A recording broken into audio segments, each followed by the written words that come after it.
الحمد لله وحده والصلاة والسلام على من لا نبي بعد اما بعد فاعوذ بالله من الشيطان الرجيم بسم الله الرحمن الرحيم والذي جاء بالصدق وصدق به أولئك هم المتقون وقال النبي صلى الله عليه وسلم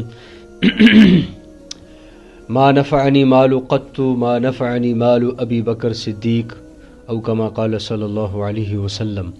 اور جو سچ لے کر آئے اور جنہوں نے اس کی تصدیق کی یہ لوگ اللہ سے ڈرنے والے ہیں۔ تفسیر طبری کے اندر علامہ طبری رحمۃ اللہ علیہ جلد 20 صفحہ 204 کے اوپر حضرت علی رضی اللہ تعالیٰ عنہ کا فرمان نقل کیا ہے کہ حضرت علی رضی اللہ تعالیٰ عنہ فرماتے ہیں کہ جو سچ لے کر آئے وہ محمد صلی اللہ علیہ وسلم ہیں، اور جنہوں نے ان کی تصدیق کی وہ ابو بکر صدیق رضی اللہ تعالی عنہ ہیں۔ حضرت ابو بکر صدیق کے بہت زیادہ فضائل ہیں اور بے شمار فضائل ہیں، جنہوں نے اپنا جان مال سب کچھ اللہ کے نبی پر قربان کر دی۔ اتنا سب کچھ لگایا کہ جب ہجرت فرما رہے تھے تو ایک تفسیر کے اندر آتا ہے کہ دیوار کے اوپر ہاتھ مار رہے تھے۔ بیٹی اسما نے پوچھا کہ ابا جان کیا تلاش کر رہے ہو؟ فرمایا کہ بیٹی یہاں پر ایک سوئی میں نے جو ہے لٹکائی تھی اس کو ڈھونڈ رہا ہوں تاکہ وہ بھی جو ہے راستے میں کہیں خرچ کے کام آ جائے۔ تو اپنا سارا کچھ لگا دیا۔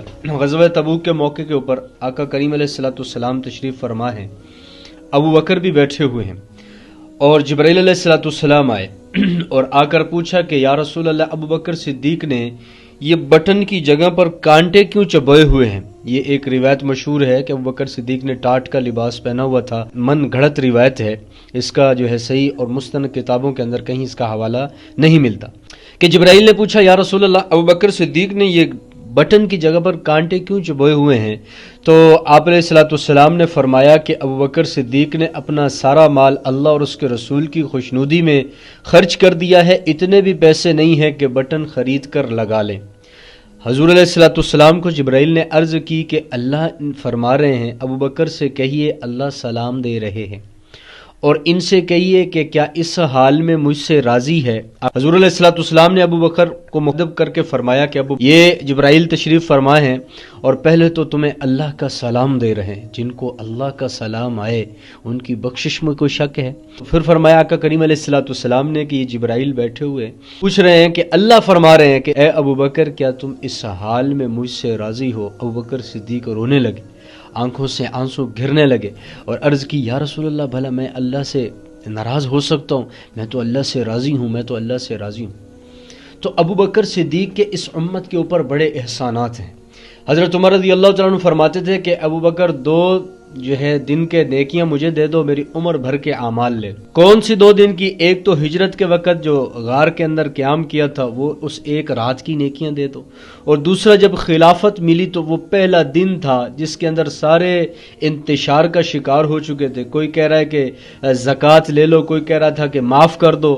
آپ نے سب کو جھنجھوڑا اور سب کو ایک پرچم کے نیچے جمع کیا۔ وہ جو خطبہ دیا تھا اس پہلے خلافت کے پہلے دن کی جو نیکی ہے وہ مجھے دے دو، میری عمر بھر کے اعمال لے لو۔ حضرت عمر رضی اللہ تعالیٰ عنہ 39ویں نمبر پر اسلام لے کر آئے، ایسی محنت کی، ایسی کوشش کی، ایسی جد و جہد کی۔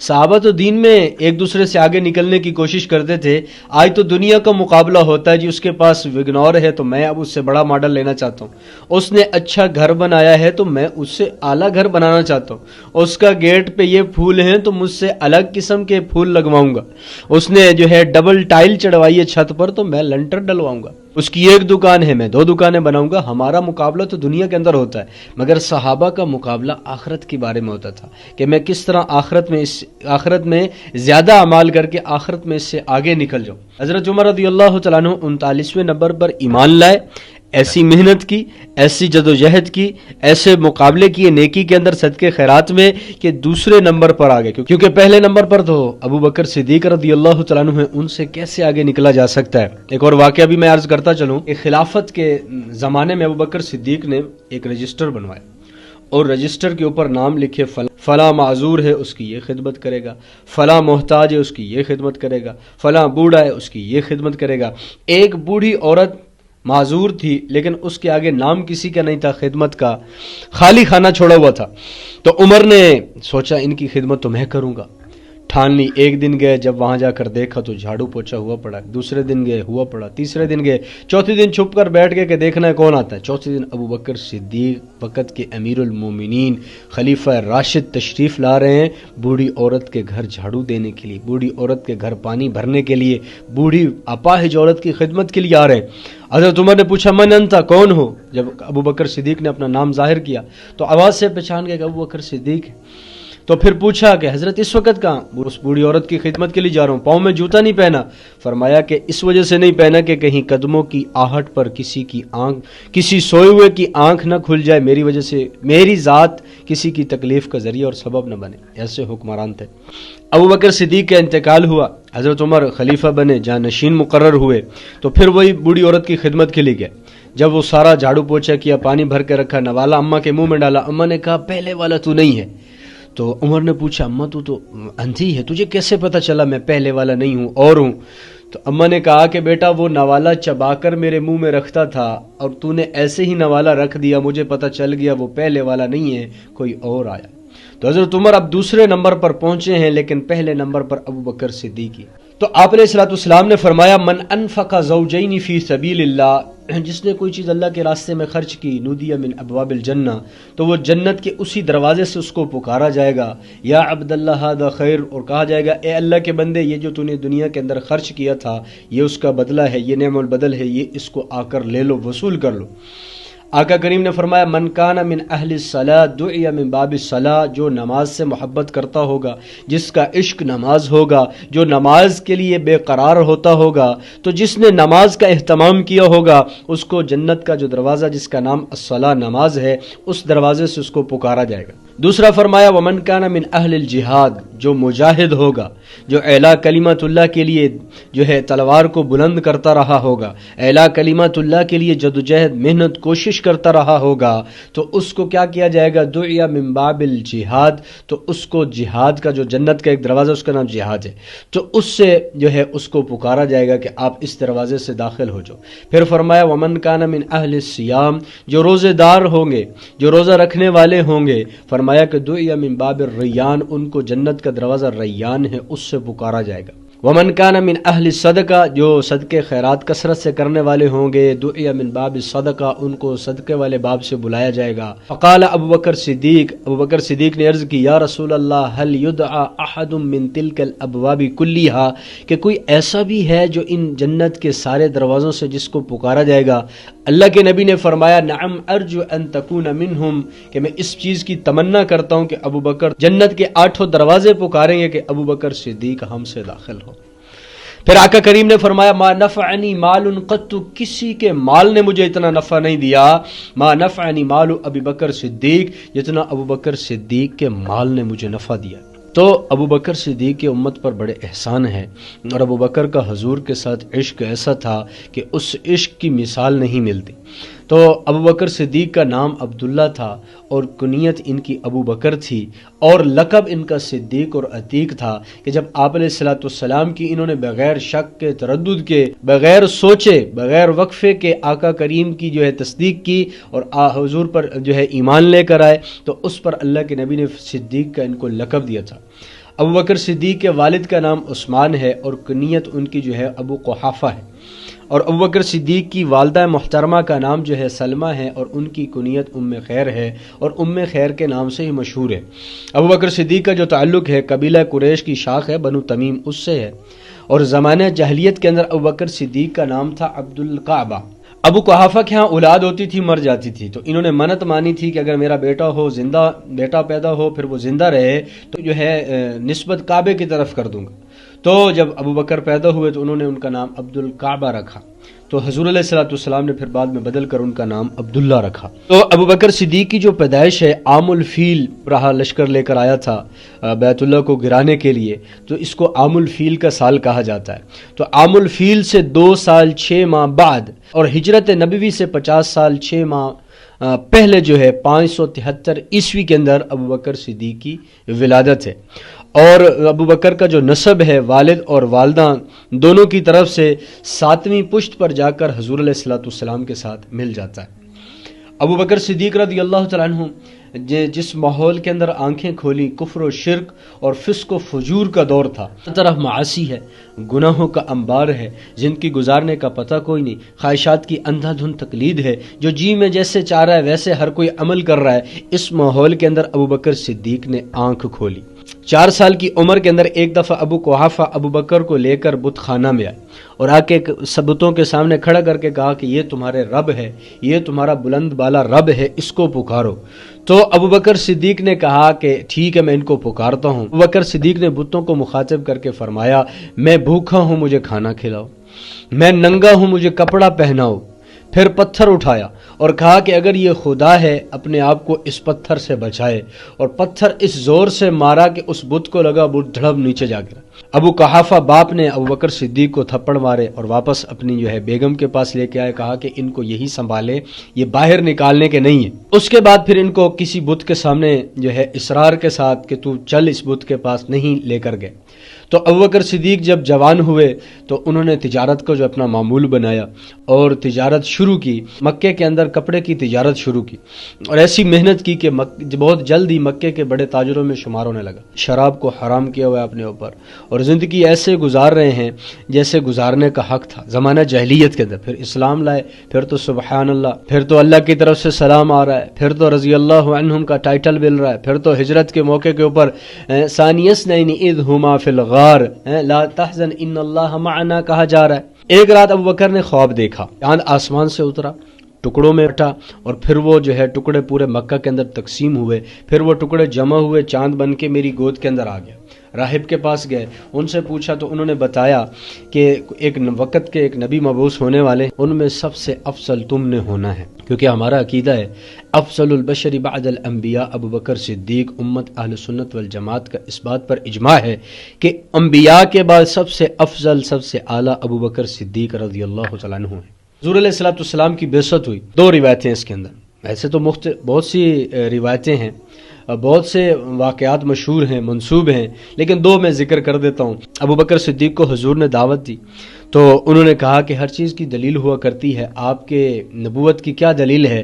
آقا کریم نے فرمایا وہ جو تم نے خواب دیکھا، پھر وہ جا کر راہب کو سنایا، راہب نے تمہیں تعبیر بتائی، میں وہی خواب کی تعبیر ہوں۔ ابو بکر صدیق کلمہ پڑھ کر مسلمان ہو۔ دوسری جو مشہور معتبر مستند احادیث سے ثابت ہے، حیات الصحابہ کے اندر بھی موجود ہے، وہاں تخریج انہوں نے نیچے لکھی ہوئی ہے، آپ پہلی جلد کے اندر اس کا مطالعہ وہاں پر بھی کر سکتے ہیں۔ ابو بکر صدیق کو جا کر دعوت دی، قال انی رسول اللہ، حضور نے جا کر فرمایا میں اللہ کا رسول ہوں، و نبی ہوں، اور اس کا نبی ہوں، بعثنی، اس نے مجھے بھیجا، لأبلغ رسالتہ، تاکہ میں اس کا پیغام تم تک پہنچاؤں، وادعوک الی اللہ بالحق، اور میں تمہیں حق کی دعوت دیتا ہوں، اللہ کی طرف بلاتا ہوں۔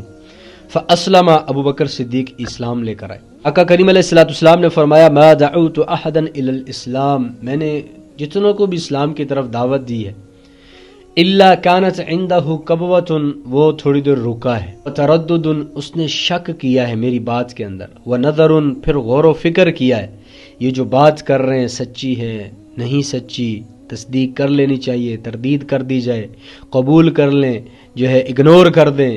تو جس کو بھی دعوت دی ہے اس نے کچھ نہ کچھ وقفہ کیا ہے، الا ابو بکر صدیق رضی اللہ تعالیٰ عنہ، کہ جب میں نے ابو بکر صدیق کو دعوت دی، ما عکم عنہ، انہوں نے کوئی شک نہیں کیا، کوئی تردد نہیں کیا، کوئی دلیل نہیں مانگی، بغیر شک کے، بغیر تردد کے کلمہ پڑھ کے مسلمان ہو گئے، اسلام میں داخل ہو گئے۔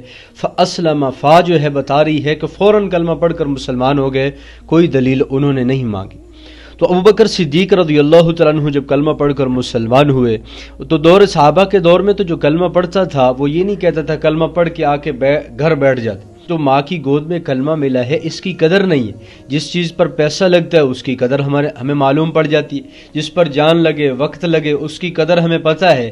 اسلام پر ہمارا کچھ لگا نہیں ہے، دین پر ہمارا کچھ لگا نہیں ہے، ہم نے قربانیاں نہیں دی، اسی وجہ سے دین کی ہمارے ہاں کوئی قدر وقت نہیں رہ گیا۔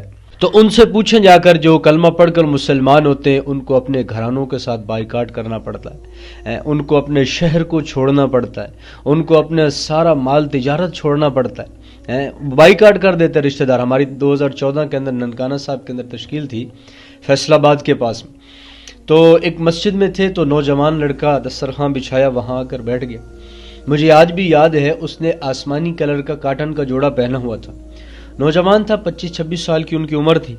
تو انہوں نے اپنی کارگزاری سنائی، داستان سنائی کہ میں سکھ تھا، کلمہ پڑھ کے مسلمان ہوا، اسلام میں داخل ہو گیا. اب نوجوان کی کتنے خواہشات ہوتی، نوجوان کے کیا جذبات ہوتے ہیں، کیا کیا خیالات، فیوچر پلاننگ بنائی ہوئی ہوتی.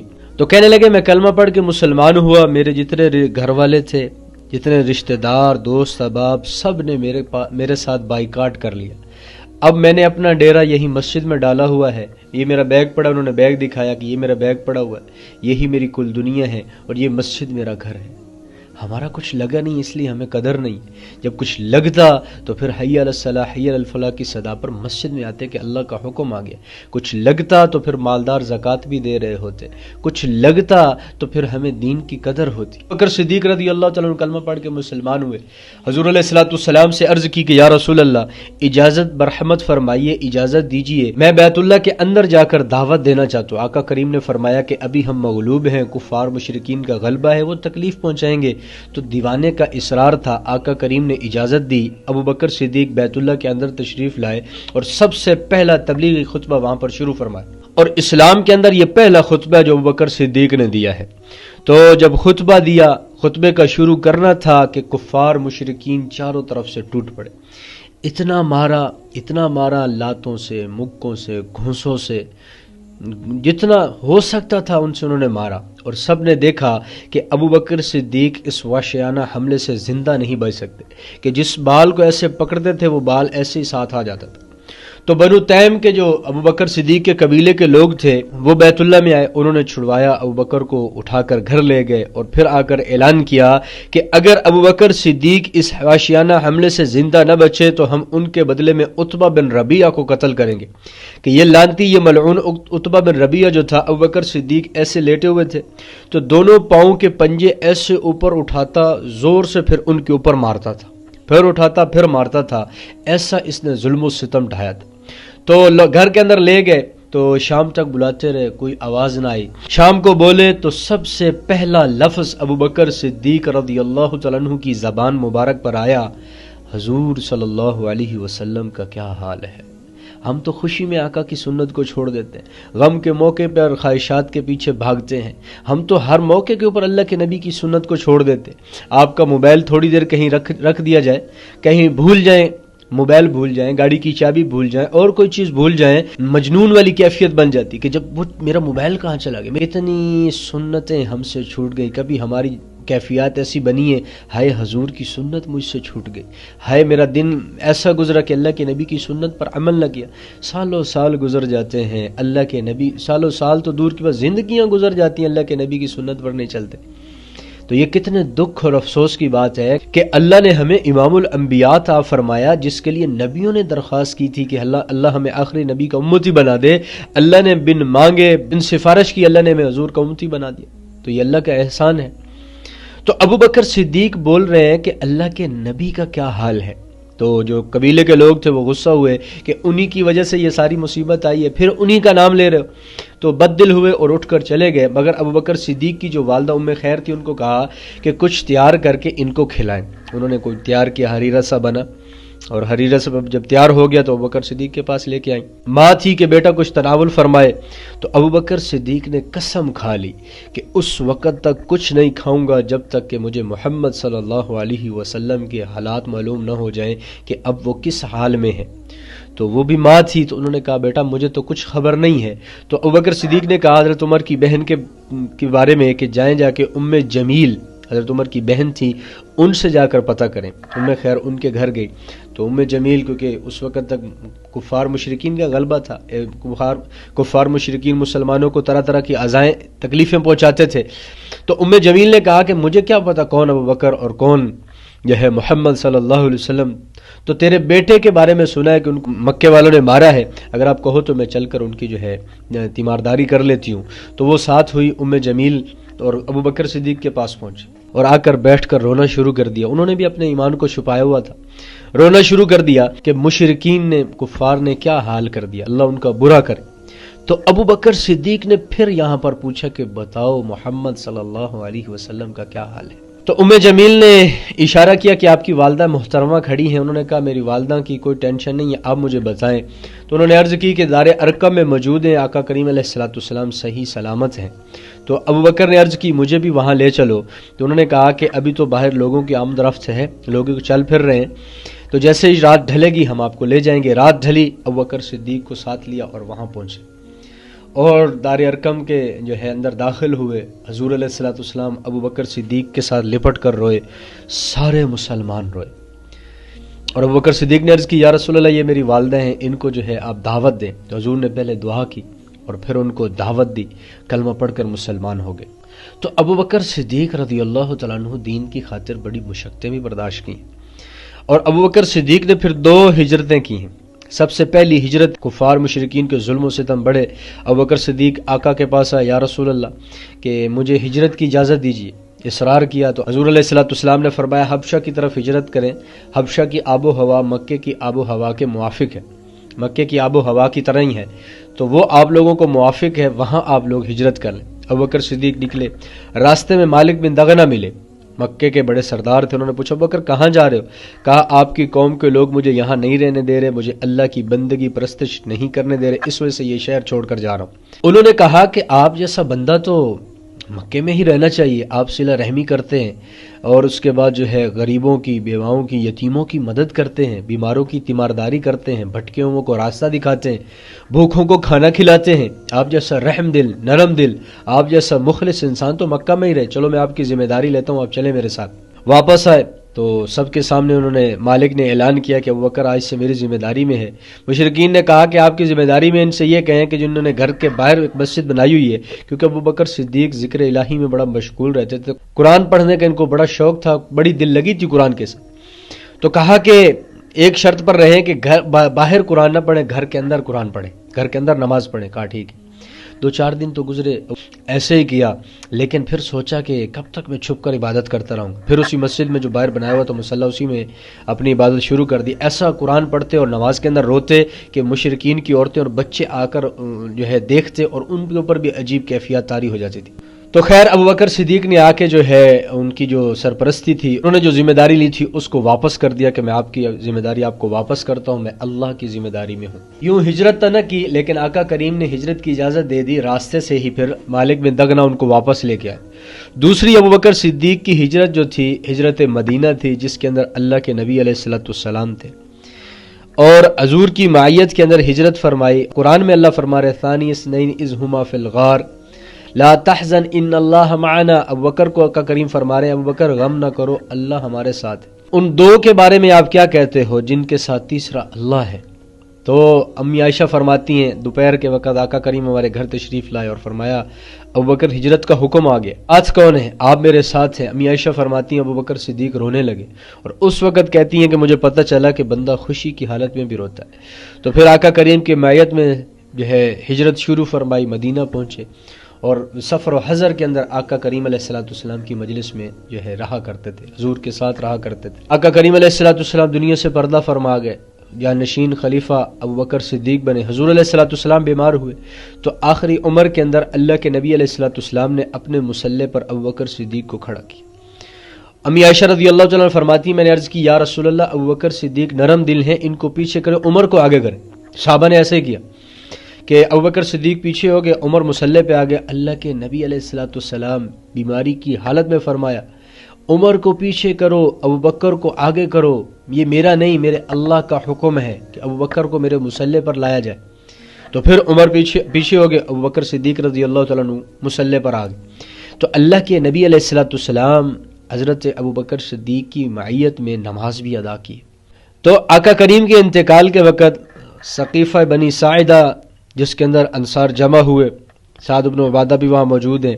آقا کریم دنیا سے پردہ فرما گئے، اہل بیت تجہیز و تکفین کے اندر مصروف ہیں اور ادھر آ کے کسی نے اطلاع دی کہ وہاں انصار جمع ہیں، وہ اپنا خلیفہ مقرر کریں. ابوبکر عمر اور ایک صحابی ساتھ لیے وہاں پہنچے اور وہاں جا کر جو ہے تقریر کی، ان کو سمجھایا. تو ان کسی نے کہا کہ ایک خلیفہ انصار میں سے ہو جائے، ایک خلیفہ قریش میں سے ہو جائے. تو امام جلال الدین سیوطی نے بھی اس حدیث کو جو ہے تاریخ الخلفاء کے اندر نقل کیا ہوا ہے کہ اللہ کے نبی نے فرمایا الائمۃ من قریش، یہی حدیث انہوں نے سنائی کہ اللہ کے نبی نے فرمایا کہ جو ہے ائمہ خلیفہ جو ہوگا وہ قریش میں سے ہی ہوگا، خلافت قریش میں ہوگی۔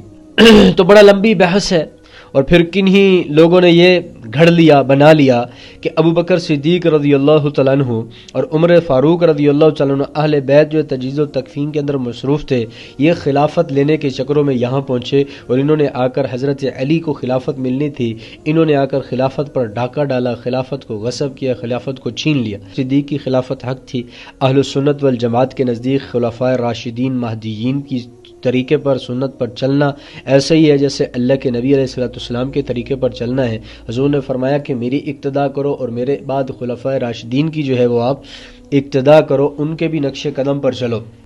ابو بکر صدیق ہیں، پھر اس کے بعد عمر خلیفہ ہیں، پھر اس کے بعد عثمان غنی رضی اللہ تعالیٰ عنہ، پھر علی بن ابی طالب رضی اللہ تعالیٰ عنہ خلیفہ بنے ہیں۔ تو ابو بکر صدیق رضی اللہ تعالیٰ عنہ کی مدت خلافت جو ہے وہ 2 سال 3 ماہ 10 دن کی ہے۔ عدل و انصاف ایسا قائم کیا کہ مثال نہیں ملتی، اور ابو بکر صدیق نے یہاں تک فرما دیا کہ اگر جو لوگ آقا کریم علیہ السلام کے زمانے میں زکوٰۃ کے ساتھ رسی دیا کرتے تھے، اب اگر وہ رسی نہیں دیں گے تو میں ان کے ساتھ جہاد کروں، اور یہاں تک فرما دیا کہ درندے آئیں، جانور آئیں، بچوں اور عورتوں کو مدینے کی گلیوں میں گھسیٹیں، تم میں سے کوئی ایک یہاں نہ رہے، سارے نکلو اللہ کے راستے میں جہاد کرو۔ ایسی محنت کی، ایسی کوشش کی، فضا قائم کی کہ پھر وہی دین دوبارہ جو ہے مرتد ہو رہے تھے وہ دوبارہ دین کے اندر داخل ہونا شروع ہو گئے اور ارتداد کو ختم فرمایا۔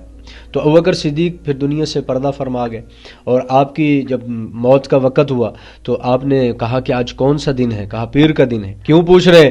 اس وجہ سے پوچھ رہا ہوں، اللہ کے نبی بھی پیر کے دن دنیا سے پردہ فرما گئے تھے، تو میں بھی چاہتا ہوں میرا بھی دنیا سے جانا جو ہے اسی دن ہو، تاکہ اللہ کے نبی والے دن، اللہ کے نبی کے انتقال کے دن میرا بھی دنیا سے انتقال ہو، رحلت ہو، سفر آخرت شروع ہو۔ ساری زندگی حضور کی اقتداء کی، ساری زندگی اسلام لانے کے بعد اللہ کے نبی کے نقش قدم پر چلے، اور موت کے وقت بھی حضور کی اقتداء کے اندر موت کو پسند فرما رہے۔ جمادی الاول 13 ہجری 23 اگست اور 634 عیسوی کے اندر ابوبکر پیر کا دن ابوبکر صدیق اس دنیا سے پردہ فرما گئے۔ اللہ ہمیں انبیاء علیہ السلام اور امام الانبیاء کے نقش قدم پر چلنے کی توفیق عطا فرمائے، خلفائے راشدین مہدیین کے نقش قدم، صحابہ کرام اہل بیت رضوان اللہ علیہم اجمعین کے نقش قدم پر چلنے کی توفیق عطا فرمائے، اور صحابہ کرام اہل بیت، انبیاء، صلحاء، اولیاء، صدیقین، شہداء کی محبت عطا فرمائے۔